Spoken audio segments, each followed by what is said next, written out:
오늘 창세기 3장 우리 1절부터 8절까지 말씀 함께 보도록 하겠습니다. 창세기 3장 1절부터 8절 우리 교독하십니다. 그런데 뱀은 여호와 하나님이 지으신 들짐승 중에 가장 간교하니라.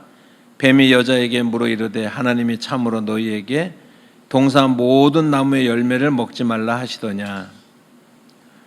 여자가 뱀에게 말하되 동산 나무의 열매를 우리가 먹을 수 있으나 동산 중앙에 있는 나무의 열매는 하나님의 말씀에 너희는 먹지도 말고 만지지도 말라 너희가 죽을까 하노라 하셨느니라.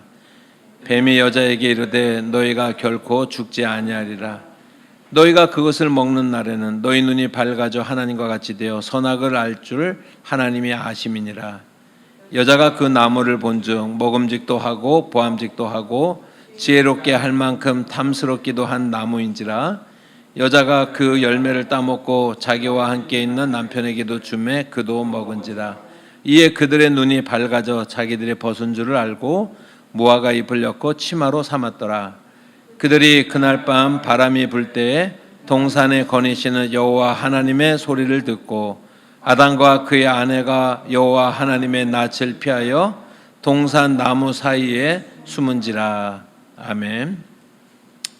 우리 지난주에 이어서 우리가 말씀을 계속해서 나누도록 하겠습니다. 창세기 2장과 3장에 있는 그런 말씀은 에덴에 있었던 동산과 선악을 알게 하는 그러한 나무의 이야기를 들으면서 우리에게 두 가지 질문이 생긴다라고 하는 것을 말씀을 드렸죠.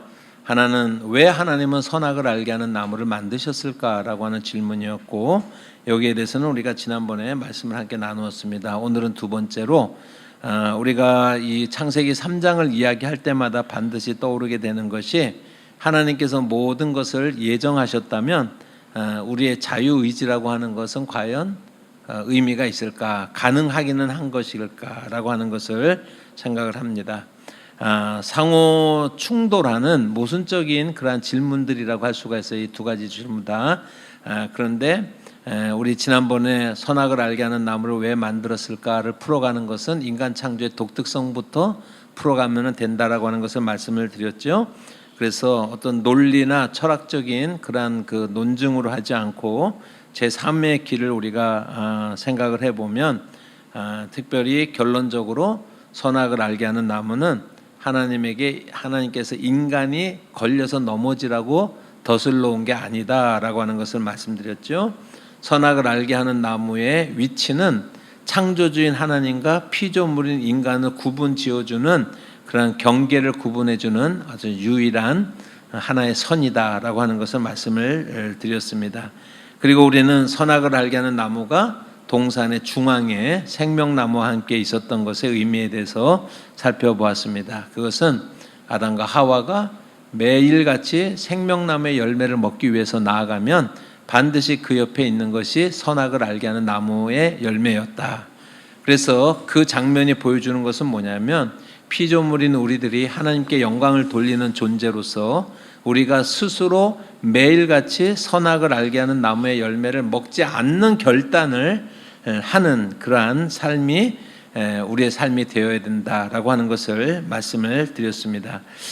그와 마찬가지로 우리도 우리의 일상의 삶을 통해서 매일같이 선악을 알게 하는 나무와 같은 그러한 유혹을 우리가 마주하게 됩니다. 그때마다 우리의 삶 속에서 우리가 주님을 선택합니다라고 하는 결단을 우리가 매일 하는 것이 창세기 3장, 2장과 3장에 있는 내용을 우리의 삶 속에서 이러한 신앙의 고백으로 하나님 앞에 사는 삶에 대해서 우리가 함께 말씀을 드렸습니다. 오늘은 두 번째 질문인데, 하나님께서 모든 것을 예정하셨다면 우리의 의지의 자유라고 하는 것이 가능하겠는가, 의미는 있겠는가라고 하는 것입니다. 그래서 이 창세기 3장을 읽다 보면 하나님의 예정과 인간의 자유의지에 대해서 우리가 또 한번 생각하게 되어지죠. 질문을 이렇게 한번 바꿔보겠습니다. 하나님이 예정하셨다면, 그러니까 하나님이 선악을 알게 하는 나무를 따먹기로 예정하셨다면 결국에는 그렇게 될 거잖아요. 그죠? 인간이 아무리 하지 않으려고 해도 하나님이 예정하셨다면 결국 그렇게 될 텐데, 그러면 우리에게는 진정한 의미의 선악과를 따먹지 않을 수 있는 자유의지가 있는가? 하나님이 예정하셨다면 이라고 하는 것입니다. 이 문제를 우리가 풀기 위해서 특별히 하나님의 예정이라는 것과 또 자유의지 아니면 의지의 자유라고 하는 주제를 좀 이렇게 좀 몇 조각으로 나누어서 질문을 나누어 보고 그리고 나중에 그 질문을 조합해 보면 거기에 대한 답변이 될 수 있다라고 이렇게 생각을 합니다. 첫 번째 우리가 생각해야 될 조각은 뭐냐면 성경에 말하는 하나님의 예정에 관한 그런 구절들이에요.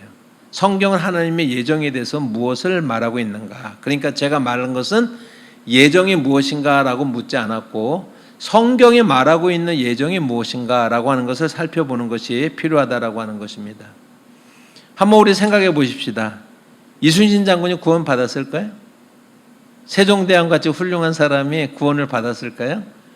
우리가 참 농담처럼 우스갯소리처럼 우리가 하면서 지나가지만은 만약에 그런 훌륭한 사람들이 구원을 받지 못했다면 하나님의 예정은 불공정한 것이 아닐까라고 하는 것을 우리가 그냥 지나가는 농담처럼 우리가 종종 하곤 합니다.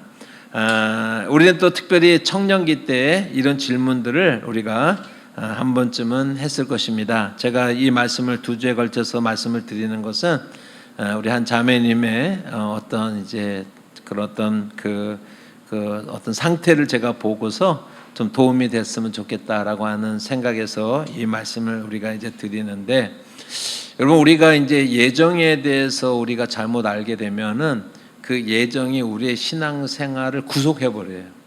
그래서 우리 신앙생활은 의무적이고 이제 그렇게 이제 어떤 그 형식적으로 우리가 진행이 되어지는 것이지 예정을 잘 이해하지 못하면은 늘 신앙생활이 불안정하고 또 불안하고 또 구원의 확신을 가질 수 없고 이제 그렇게 우리를 불안하게 만드는 요인으로 작용될 수가 있다라고 하는 것입니다. 그래서 이제 그러한 우리가 질문을 생각하면서 우리가 한번 이렇게 좀 생각을 해봤으면 좋겠습니다. 제가 오늘 이제 목사잖아요. 여러분들에게 이제 설교도 하고 막 신앙이 좋은 척하고 또 열심히 이렇게 사는 척 이렇게 하면서 살고 있잖아요. 제가 질문을 해볼게요. 하나님이 만약에 저를 예정하지 않으셨다 그러면 저는 필연적으로 저에게 어떤 일이 일어날까요? 저는 정말 하나님 믿는 그 마음으로 목사로 살면서요 포기한 거 되게 많거든요. 제가 그렇게 하지 않기로 한 게 많았는데 만약에 하나님이 저를 예정하지 않으셨어요. 그러면은 저는 그냥 시쳇말로 해서 세상의 말로 해서 폭망이죠, 그죠? 폭망이에요. 하나님이 예정하지 않으셨다면 그렇게 생각할 수가 있습니다. 잘 한번 들어보세요. 이게 가정법의 논리로는 하나님이 저를 예정하지 않으셨다면이라고 하는 질문이 가능해요. 그런데 이 질문을 성경 속에서 우리가 살펴보면은 이 질문은 성경 안에서는 가능한 질문이 아니다라고 하는 것을 우리가 볼 수가 있습니다. 중요한 것은 뭐냐면 하나님의 예정이라고 얘기를 했을 때 그 예정은 성경 구절에는 이런 종류로 쓰인 법이 없다라고 하는 거예요. 어떻게 안 쓰이냐면은요. 자, 하나님이 만약에 우리를 예정하지 않으셨다면 우리는 결국은 지옥 가지 않을 것인가? 라고 하는 그러한 용례로 쓰인 적이 없다라고 하는 거예요. 성경에. 그러니까 우리가 논리적으로 그냥 우리가 이론적으로는 가능한 얘기잖아요. 그렇잖아요. 우리는 하나님이 예정하셨거나 예정하지 않으셨거나라고 생각할 수가 있죠. 그래서 만약에 우리를 스스로 대입을 하면서 하나님 우리를 예정하지 않으셨으면이라고 우리가 스스로 질문을 할 수가 있지만 성경에 비춰보면 성경은 예정이라는 단어를 그런 방법으로 한 번도 쓴 적이 없다라고 하는 것입니다. 오히려 성경에 나타나는 예정이라고 하는 문맥과 예정이라는 단어를 우리가 살펴보게 되면 그 예정은 어떨 때 사용이 되냐면 하나님의 사랑과 하나님의 붙드심 속에서 그 성도들 끝까지 붙들어 주심에 대해서 얘기할 때 예정이라는 단어가 쓰여지고 있어요. 그러니까 예정하지 않으셨으면 내가 버림받을 거야 라고 하는 식으로 성경이 예정을 사용하고 있지 않다라고 하는 것입니다. 중요한 것은 뭐냐면 성경이 그런 방법으로 안 쓰면 우리도 그런 가정을 할 필요가 없다라고 하는 거예요. 그러니까 시온 일을 하나님이 예정하지 않으셨으면이라는 생각을 할 필요가 없어요. 성경은 그렇게 쓰지 않기 때문에 한 번도 그런 방법에서 예정을 사용하지 않기 때문이다라고 하는 것입니다. 여러분, 예를 들면은 어떤 사람이 신앙의 길을 가다 보면 시험에 들기도 하고 또 웅덩이에 빠질 때도 있고 지칠 때도 있고 쓰러질 때도 있고 그렇습니다. 그래서 어떤 사람이 깊은 웅덩이에 이렇게 빠졌습니다. 근데 이 사람이 만약에 하나님의 예정을 안 믿으면 그러면 이 사람은 그 웅덩이에서 어떻게 나와야 돼요? 죽을 힘을 다해서 자기가 기어 나와야 돼요. 근데 왜 웅덩이에 빠졌어요? 이미 죽을 힘이 다 빠져서 빠져 있어요. 근데 거기서 무슨 죽을 힘을 다해가지고 또 거기서 나오느냐라고 하는 거예요.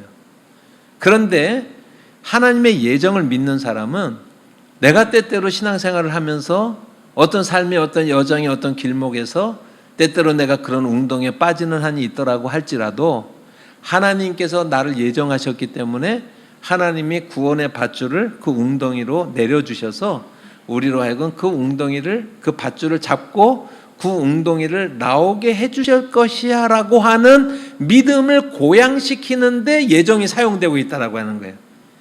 예정이 그런데 우리를 그러니까 위협에 빠뜨리고 의심에 빠뜨리고 질문하게 만드는 것이 아니라 성경의 예정이라고 하는 쓰임 자체가 우리를 구원의 확신 가운데 거하게 하고 넘어진 자에게 새로운 힘을 주고 우리가 때때로 지쳤을지라도 우리에게 용기를 주는 그런 용도로 성경이 예정이라는 단어를 사용하고 있기 때문에 우리도 예정이라고 하는 것을 그쪽 방향으로만 써야 된다는 거예요.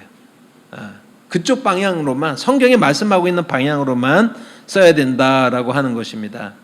그래서 예정은 선악을 알게 하는 나무도 마찬가지지만 토론과 논쟁을 통해서 이해되어지는 것이 아니에요. 예정이라고 하는 것은 분명한 것, 중요한 것은 뭐냐면 예정에 관한 성경의 쓰임이 어떤 사람을 다시 한번 말씀드리지만 실족시키는 것이 아니라 어떤 사람을 격려하는 데 사용되고 있다라고 하는 것입니다. 에베소서 1장 3절부터 7절까지 말씀을 같이 한번 보겠습니다. 한번 성경을 찾아보실까요? 에베소서 1장 3절부터 7절. 제가 본문을 드렸어야 되는데 못 드려가지고 여러분들이 한번 찾아보시기 바랍니다. 여기에서 이제 예정이라는 단어를 생각하면서 한번 읽어보시기를 바랍니다. 에베소서 1장 3절부터 7절 말씀을 보면 찬송하리로다 하나님 곧 우리 주 예수 그리스도의 아버지께서 그리스도 안에서 하늘에 속한 모든 신령한 복을 우리에게 주시되 곧 창세 전에 그리스도 안에서 우리를 택하셨다.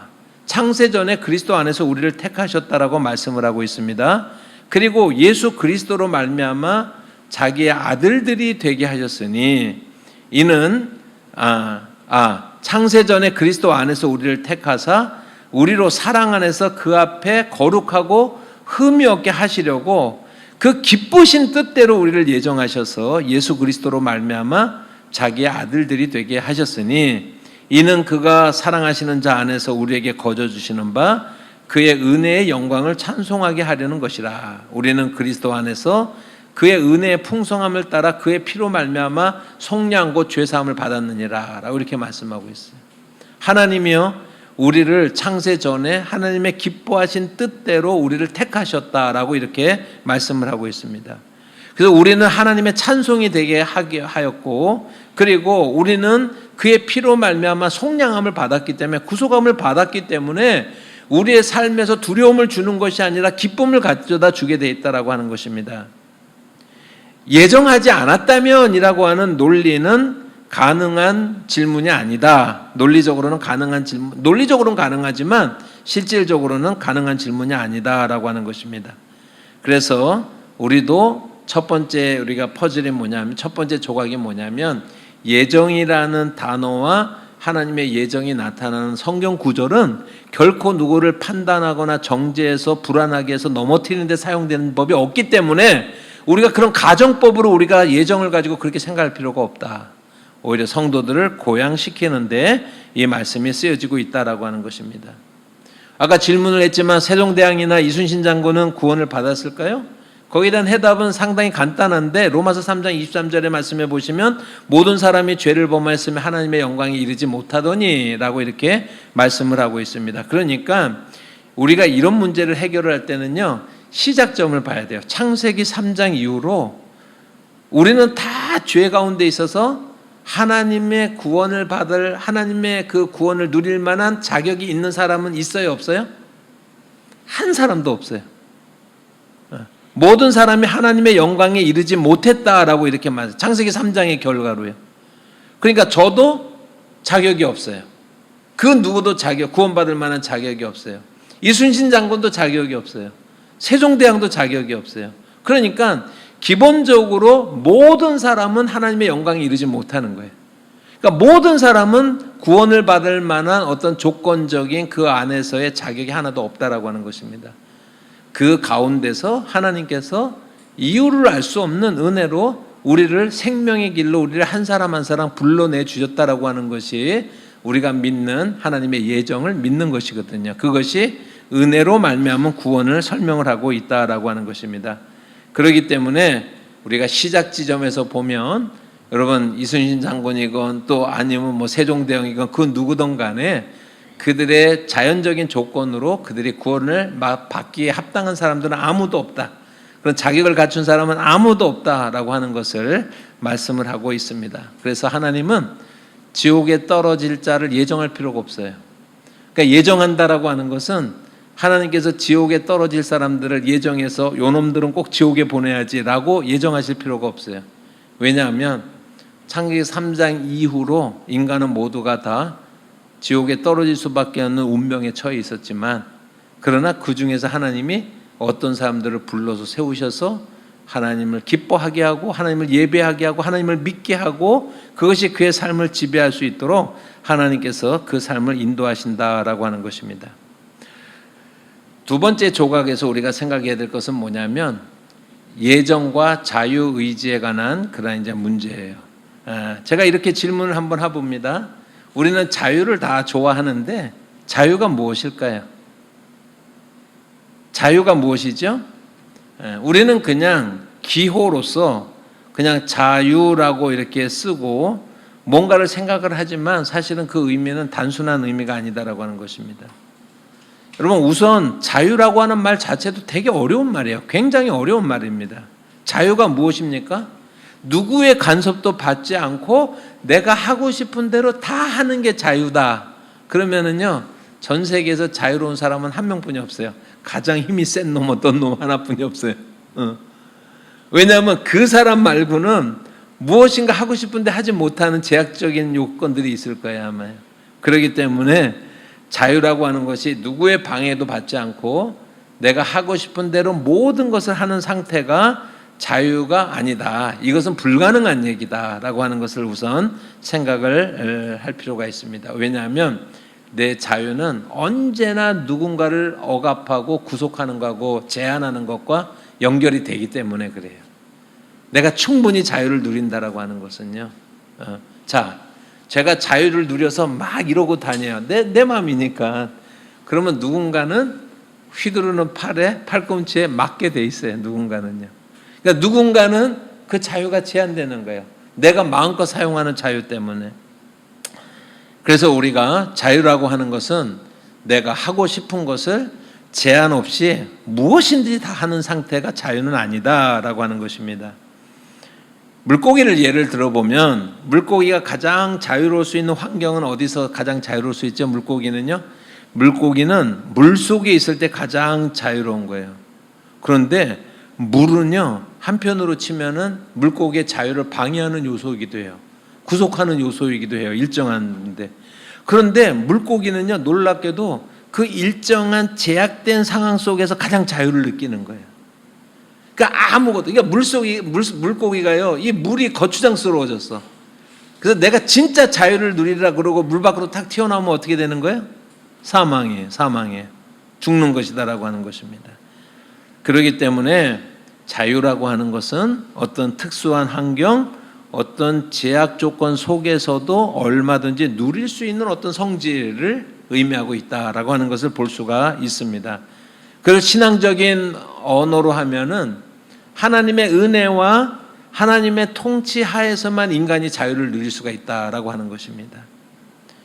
여러분 그렇지 않으면 왜냐하면 사탄의 지배를 받는 것이기 때문에 그렇다라고 하는 거예요. 하나님의 통치 하에 있다라고 하는 것이 때때로 거추장스러워 보일지 모르지만은 그러나 그분의 통치 안에 거하는 것이 인간이 가장 자유로울 수 있는 그런 상태다라고 하는 것을 말한다라고 하는 것이죠.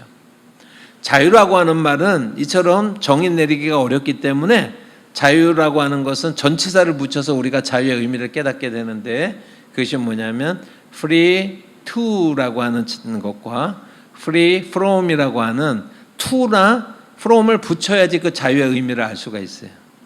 그러니까 free from이라고 하는 것은 무엇으로부터의 자유예요. 내가 내가 죄를 지은 것 없이 구속받지 않을 자유를 우리가 누릴 수 있다라고 하는 것입니다. from이라고 하는 전치사 때문에 free라고 하는 말의 개념이 좀 정립이 되는 것입니다. free to가 있어요. 결사의 자유.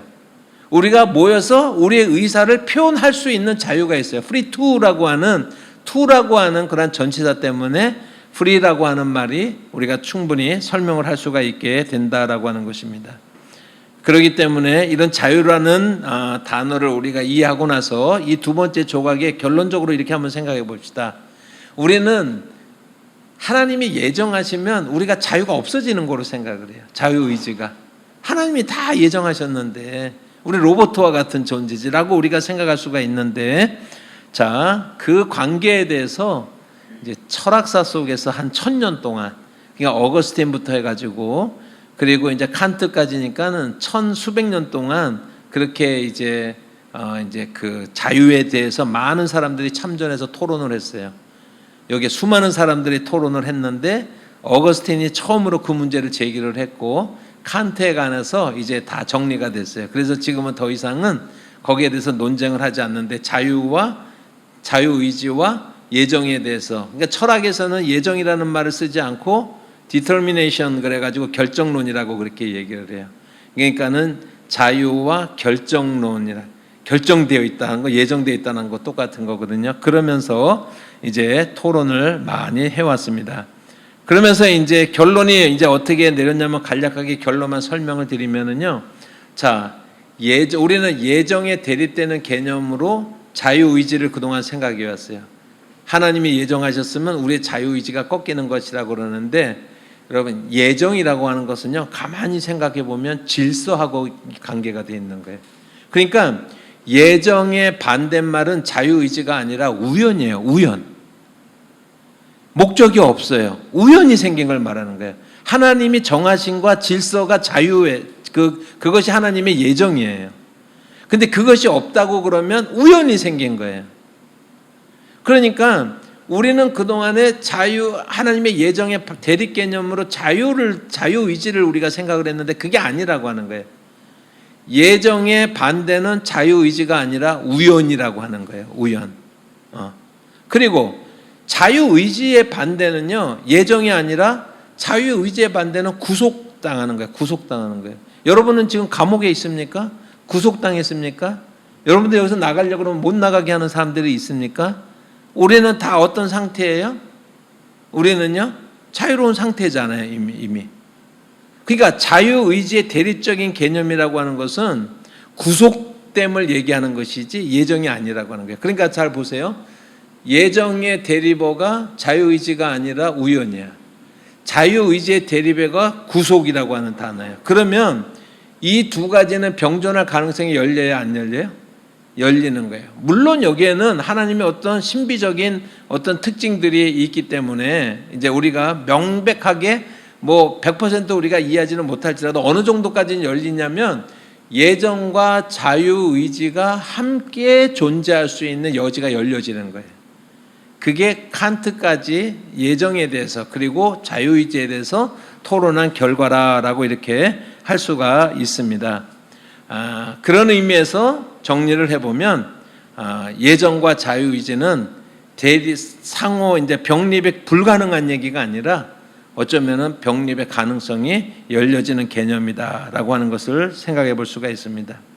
세 번째 조각은 뭐냐면 우리는 하나님의 예정과 예정론에 대해서 생각할 때 우리는 운명론 아니면 숙명론하고 우리가 이제 구분을 할 수 있어야 돼요.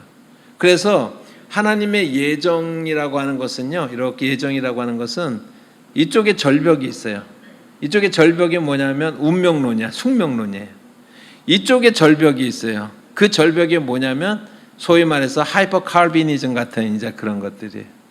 하나님이 구속하시기로 예정했기 때문에 우리의 행동은 하나님의 예정에 아무런 영향을 미치지 않으니까 우리가 세상적으로 아무렇게나 살아야 돼요. 그래서 하이퍼 칼비니즘이라고 하는 것은 결국은 이제 구원파 같은 것이 하이퍼 칼비니즘으로 가는데, 그것은 내가 어떻게 살아도 내 구원에 영향을 미치지 못하기 때문에 그것을 지금 이야기하고 있지 않아요. 예정이라고 하는 것은. 이쪽 절벽은 그런 것인데, 또 한쪽의 절벽으로 우리가 설명을 하면 그것은 뭐냐면 운명론하고 이렇게 혼돈되면 안 된다라고 하는 거예요. 그 경계를 잘 지켜낼 때 예정이 뭔지 하는 것을 우리가 볼 수가 있다라고 하는 것입니다. 1787년에 그때 이제 유럽의 화이트맨스 버든이라고 하는 그 백인들의 책무라고 하는, 그래서 하나님께서 우리에게 먼저 이제 이렇게 은혜를 많이 베푸신 것은 저 미개한 민족들을 이제 뭐라 그럴까요? 미개한 민족들을 좀 깨어나게 하기 위해서 하나님께서 우리를 사용하신다라고 하는 것이 백인들 사이에 팽배했었거든요. 18세기 때. 그것을 화이트맨스 버든이라고 얘기를 해요. 백인의 책무라고 하는 그런 얘기를 하는데, 그 백인의 책무의 기독교판이 현대 선교예요. 그러니까 윌리엄 캐리나 이런 사람들이 세계 선교를 얘기한 것도 그보다 더 큰 개념은 백인 화이트맨스 버든에서 기독교적 적용이 현대 선교로 이제 나타나는 거예요. 윌리엄 캐리가 1787년에 영국에 있는 이제 목회자들 모임에서요, 드디어 제가 결심했습니다. 제가 이제 선교를 나가기로 결심했습니다. 라고 그렇게 이야기를 했을 때, 그때 윌리엄 캐리의 결심을 들은 한 목사님이 이렇게 말했다 그래요. 여보게 젊은 목사 자리에 좀 앉으라고. 하나님이 이방인들의 회심을 기뻐하신다면 자네가 나서지 않더라도 하나님께서 그렇게 하실 건 아닌가. 그러니까 이제 윌리엄 캐리가 현대 선교의 아버지라고 얘기를 하잖아요. 모든 민족에게 가서 복음을 전하는 그런 현대 선교의 새로운 그 문을 열어 제낀 그런 사람인데, 그 사람이 나간다고 했을 때 그 사람 다른 목사님이 그렇게 말한 거예요. 하나님이 마음에 거기 있다면 누군가를 통해서 할 수 있지 않겠는가라고 이렇게 말을 했다고 하는 거예요. 여러분들은 어떻게 생각하십니까? 바로 이런 부분들이 이제 잘못 빠져 있는 그러한 함정이 뭐냐면 숙명론하고 하나님의 예정을 구분하지 못하는 거라고 그렇게 할 수가 있습니다. 여러분, 하나님이 다 하십니다. 하나님이 주권적으로 역사하십니다. 그렇기 때문에 하나님이 다 예정하셨기 때문에 나는 아무것도 할 수 없습니다. 그러면 하이퍼 칼비니즘이 되는 거예요. 그게 하나님의 예정과 주권을 강조하는데 그것만 너무 강조하게 되면은요, 그러면 하이퍼 칼비니즘이라고 그러는 거예요. 그것을요. 인간의 행위나 아무 관계가 없어요. 근데 성경을 뭘 얘기하냐면, 균형 잡힌 성경을 얘기하면 하나님의 예정하심에 인간이 거기에 적극적으로 손을 내밀고 손을 붙잡는 게 이제 필요하다는 거예요. 이쪽에서는 어떤 문제가 있냐면요, 하나님이 하시기로 한 일은 결국은 하고야 말 것이기 때문에 내가 뭐 상황을 바꾼다든지 그럴 수 있는 게 아니야. 결국에는 하나님께서 하실 거 아닌가라고 그렇게 생각을 하는 것입니다. 그렇게 됐을 때 그것을 숙명론이라고 얘기하는 거예요. 여러분, 그 이슬람 사람들은요, 딱 이 말하면 다 뭐든 아무리 논쟁하다가도요, 이제 인샬라 그럼 끝이에요. 알라의 뜻이었어. 알라의 뜻이었다는데 끝이에요. 운명론적이에요. 그랬어요. 그래서 우리가 올바른 예정론과 그 다음에 어떤 운명론과 그 차이점을 우리가 설명을 해보면 이렇게 설명을 할 수가 있습니다. 어떤 사람이 산행을 나섰어요. 골짜기를 이렇게 지나가고 있는데 갑자기 폭우가 쏟아진 거예요. 우리 얼마 전에 우리 박 목사님도 그 비 제일 많이 온 날 강남에 우리 교회 저하고 얘기하고 있다가 밤에 갈 때 4시간 걸렸는데, 인천 갈 때 4시간 걸린 적이 있는데, 자, 그래서 이제 폭우를 만나면은 계곡물이라고 하는 게 금방 불잖아요. 그죠? 그래서 막 계곡물이 막 쏟아지고 있는데 거기에 급류에 어떤 사람이 휩싸여서 내려오면서 살려주세요, 살려주세요 하면서 내려오는 거예요. 근데 거기를 마침 제가 지나가게 됐습니다. 다리를 건너가는데 저기서 계곡물에 휩싸여 갖고 어떤 사람이 살려주세요, 살려주세요 하면서 떠내려오고 있어요. 여기 건너가던 제가 하나님을 믿는 사람이에요. 제가 이렇게 생각을 했습니다. 이 사람을 하나님이 살리기로 했으면 어떻게 할 거예요? 살 거죠. 그죠? 하나님이 죽이기로 예정했으면 죽을 거죠. 그죠? 자, 제가 하나님이 살리시기로 작정했으면 살 것이고 하나님이 죽이시기로 예정했으면 죽을 거예요. 그렇기 때문에 내가 그냥 그 다리를 지나가요. 왜냐하면 하나님께서 하실 일이니까.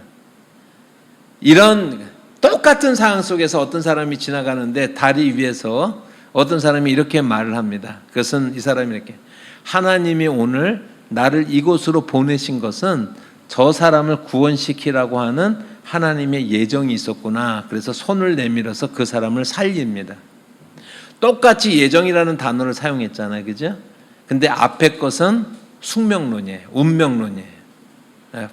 페이틀리즘이라고, 숙명론이라고 할 수가 있어요. 그리고 이제 뒤에 것은 하나님의 예정을 믿는 사람들의 행위라고 할 수가 있습니다. 예정을 믿는다고 해서 우리가 아무것도 안 하는 게 아니라 성경에는 하나님의 뜻이 다 드러나 있습니다. 특별히 하나님은요, 생명이 고양되어지는 쪽으로 하나님은 기뻐하시고 그 일을 하도록 우리를 부르셨다라고 하는 걸 알 수가 있어요. 그렇다고 하면 우리는 어떻게 되냐면, 하나님이 살리시기로 했으면 살 거고 죽이시기로 했으면 죽을 거니까 내가 할 수 있는 일이 없다라고 하는 것은 정말 예정론을 믿는 게 아니고, 예정론을 믿는 사람들은 하나님의 마음을 이해하고 하나님의 뜻을 우리가 이해를 하고 그 하나님의 뜻에, 하나님의 예정하심에 내가 손을 내밀어서 하나님과의 협력을 이루는 거예요. 그것을 신인협동이라고 얘기를 해요. 우리가 이제 신학적으로 표현하자면, 하나님의 예정을 믿는다라고 하는 것은 우리가 하나님의 그 뜻에 적극적으로 손을 내밈이 필요하다라고 하는 것입니다. 그래서 신인협동이라고 하는 그러한 자세가 필요하다라고 하는 것입니다. 한 가지만 더 예를 들면, 어떤 사람이 산속에서 길을 가다가 길을 잃고 막 이 사람이 이제 헤매고 있어요. 배도 고프고 이제 죽기 직전에 가서 탁 쓰러졌어요. 그리고 마지막으로 눈을 정신 차려서 탁 뜨고 보니까 저기에 감나무가 있는 거예요. 감이 주렁주렁 달려 있네. 이 사람이 어떻게 했어요? 거기까지 이제 기껏 이제 기어서 갔어요. 기어서 갔고 이 사람이 이렇게 생각합니다. 하나님이 나를 살리시기로 예정하셨으면 내가 살겠지. 그리고 감나무 밑에 가서 입을 쫙 벌리고 있어요. 그러면 감이 어떻게 해요? 하나님이 예정하셨으면 똑 떨어져서 어디로 들어올 거예요? 내 입으로 딱 들어올 거예요. 그런 것을 우리가 예정론, 그러니까 한국 교회에서 말해지는 예정론이라고 하는 것이 실제로는 운명론에 불과한 경우가 너무나 많아요. 뭔가 우리가 불가피한 일에 핑계거리로 우리가 하나님 예정이라는 얘기를 쓸 때가 너무 많아요. 그렇지만 사실은 그런 부분들은 전부 다 운명론적인 것이, 숙명론에 불과하다, 참된 예정이 아니다라고 하는 것입니다. 하나님의 예정을 믿는 사람은 어떻게 행동하게 돼 있냐면, 감나무를 발견하는 순간 어떻게든지 감나무까지 가가지고 그 감을 따서 먹는 거예요. 여기까지가 하나님의 예정을 믿는 사람들이다라고 할 수가 있다라고 하는 것입니다.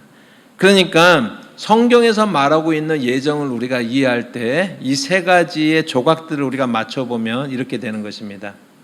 성경은 예정이라는 단어를 성도를 의심하게 하거나 어떤 낙심하게 하거나 그런 쪽으로 사용한 적이 없어요. 언제나 성도들을 격려하고 고무시키고 믿음 안에서 머물 수 있도록 새 힘을 주는, 그래서 낙심하는 환경 속에서 하나님이 예정하셨으니 두려워하지 말라라고 하는 그런 문맥 속에서 성경이 쓰여지고 있다라고 하는 것이 첫 번째고, 두 번째는 하나님의 예정과 하나님의 자유의지라고 하는 것은 반대 개념이 아니다. 이것은 하나님의 예정 안에서도 얼마든지 우리가 자유의지를 누릴 수가 있다라고 하는 것을 두 번째로 제가 설명을 했고, 그리고 마지막 세 번째로 이 예정이라고 하는 것은 하나님의 예정이라고 하는 것에서는 인간의 하나님의 뜻에 대한, 하나님의 예정에 대한 적극적인 손내밈이 필요한, 그래서 숙명론하고 구분돼야 된다라고 하는 거예요. 아무것도 하지 않는 것을 예정이라고 말하지 않는다. 하나님의 뜻에 우리가 손을 내밀어서 그분이 기뻐하시는 그 뜻을 함께 이루어가는 것이 예정 안에 머무는 그런 하나님의 사람들의 대한 올바른 태도다라고 할 수가 있다라고 하는 것을 우리가 말씀을 나눕니다. 우리는 하나님의 예정하심과 하나님의 작정하심과 부르심 가운데 우리는 존재하는 사람들이다라고 하는 것입니다. 어떠한 상황 속에서도 그 예정의 의미를 우리가 잘 사용할 때 우리 성도들의 믿음이 그리스도 안에서 자유함을 누리게 되는 것입니다. 그래서 그 자유함으로 나아가는 저와 여러분이 되시기를 바랍니다. 기도하겠습니다. 하나님 아버지, 주님께서 우리에게 말씀하시는 그 말씀의 의미들을 저희들이 살펴봅니다. 그렇습니다. 하나님은 우리를 불안케 하는 분이 아니라, 우리를 의심에 빠뜨리는 분이 아니라, 하나님의 예정하심은 언제나 권고한 우리의 영혼을 다시 세우며, 하나님, 우리가 불안해할 때마다 우리에게 확신을 주시며, 우리가 실제로 웅덩이에 빠져 있을 때마다 하나님께서 우리를 건지시는 분이라는 그런 믿음을, 저희들이 올바른 믿음을 갖고 나아가게 하여 주시옵소서. 하나님, 참으로 저희들 물고기와 같이 그 물 속에서 가장 자유를 느끼는 물고기처럼 하나님의 통치하에, 하나님의 그 존전 앞에, 하나님의 은혜 가운데 우리가 머무는 것이, 그것이 우리의 가장 자유로운 상태인 것을 알고 하나님의 은혜 안에 머무는 저희가 되게 해 주시옵소서. 하나님께서 예정하심은 그 우리로 하여금 그 하나님의 뜻에 적극적으로 순종하고 또 협력하고 그러한 삶을 살아낼 수 있도록 하나님께서 우리를 고무시킨다는 사실을 분명하게 알고, 우리도 또한 우리의 삶 속에서 실제로 이 땅 가운데서 하나님의 뜻이 이루어지며 하나님의 마음을 살피며 하나님의 마음을 시원케 하는 저희가 되어지게 하여 주시옵소서. 예수님의 이름으로 기도합니다. 아멘.